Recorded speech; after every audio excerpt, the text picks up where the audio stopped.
জিন কিভাবে হাজির করা যায় এর সহজ পদ্ধতি, এর সহজ উপায় হচ্ছে, এক নম্বর, জিন হাজির করার কোনো রোগীর উপরে বা তুলা রাশির উপরে বা কোনো জিনের রোগীর উপরে জিন হাজির করার প্রথম এক নম্বর যে শর্ত, এটা হলো আপনি নিজে আমলিয়ত হওয়া লাগবে। কালি জিন, খারাপ দুষ্কৃতী জিন আছে যারা সাধন করে, এরা মানে বেনামাজি বা ব্যবসায়িক কিছু ভণ্ড কবিরাজ আছে, আর এদের মধ্যে শরীয়তের কোনো গোষ্ঠীও নাই, এরা নামাজ রোজা আদায় করে না, এরা সুন্নতের কোনো, এদের ভিতরে কোনো আমল নেই, এরা বাজে দুষ্কৃতী দেওয়াপুরি কালী পিশাচ বা আপনার যে কালী জিন, এগুলো তারা সাধন করে থাকে। আপনি নিজের আমলিত হওয়া লাগবে, 5 ওয়াক্ত নামাজি হওয়া লাগবে। আর আপনি যে আলেম হন, হাফিজুল কোরআন হন, আরও ভালো, আলেম হলে তো আরও ভালো। সর্বপ্রথম সূরাতুল ফাতিহা পড়ে ওই জিনের রোগীর উপরে পড়ে কমপক্ষে 3 বার পড়ে আপনি ফু দিবেন। একবার, দ্বিতীয় নম্বর সূরাতুল ফালাক একবার পড়ে ফু দিবেন। তৃতীয় নম্বর সূরাতুল নাস একবার পড়ে ফু দিবেন। পরে সূরাতুল ইখলাস 3 বার পড়ে রোগীর উপরে আপনি দম করবেন বা ফু দিবেন। পরে আয়াতুল কুরসি একবার পড়ে ফু দিবেন। পর হচ্ছে আরও আয়াত আছে, অনুনাজ্জিলু মিনাল কুরআন মা হুয়া শিফাউন ওয়া রাহমাতুল লিল মুমিনিন ওয়া লা ইয়াজিদুজ জালিমিনা ইল্লা খাসারা।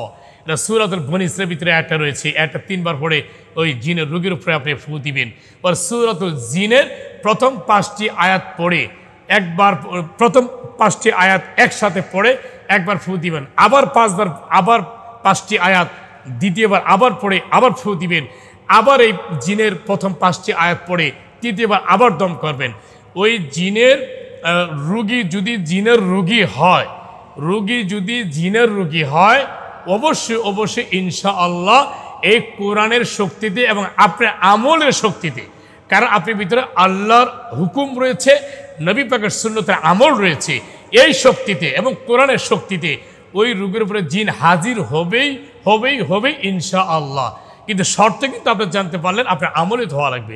আপনি ইচ্ছা করলেই আপনি জিন, এই যে আমি দোয়াটি করলাম, আপনি মনে করতে পারেন আপনি দোয়া দিতে পারি, এই সূরাটিতে আমি পারি, তো এই সূরার পরে আমি জিনের রোগের ফু দিই, আপনি ফু দিলেই যে জিন হাজির হয়ে যাবে এটা অসম্ভব। কারণ জিনদের মধ্যে জাদুকর আছে, কুফরি জিন আছে, খারাপ জিন আছে, দুষ্কৃতী জিন আছে। ওরা আমলিয়ত ব্যক্তি ছাড়া, আমলিয়ত বুজুর্গ ছাড়া সহজে আপনি কথা বা যে কেউ কথা রোগীর ওকে হাজির করতে পারবেন না। পরিষ্কার বুঝতে পারলেন? অনেকে প্রশ্ন করেছিলেন যে হুজুর জিন হাজির কিভাবে করব, জিন সাধনা কিভাবে করব। আসলে জিন সাধনা বলতে এখন কি বোঝাবো আপনাদেরকে, এই জন্য অনেকেই প্রশ্ন করে থাকেন যে হুজুর জিন সাধন কিভাবে করব, কোন দোয়া পড়লে জিন হাজির হবে, এগুলো আসলে না। কিন্তু আজকে আমার এই ভিডিও থেকে আশা করি আপনি জানতে পারছেন জিন সাধনা বা কীভাবে করবেন, জিনের সাথে বন্ধুত্ব কীভাবে করবেন, জিনের রোগীর উপরে আপনি জিন কীভাবে হাজির করবেন, কোন দোয়া আমল দিয়ে আপনি হাজির করবেন, আজকে এই ভিডিও থেকে স্পষ্ট জানতে পারছেন।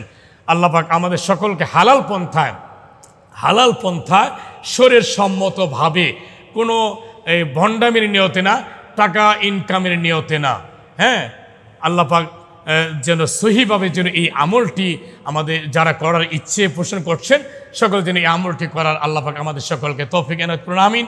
আসসালামু আলাইকুম ওয়া রাহমাতুল্লাহি ওয়া বারাকাতুহু।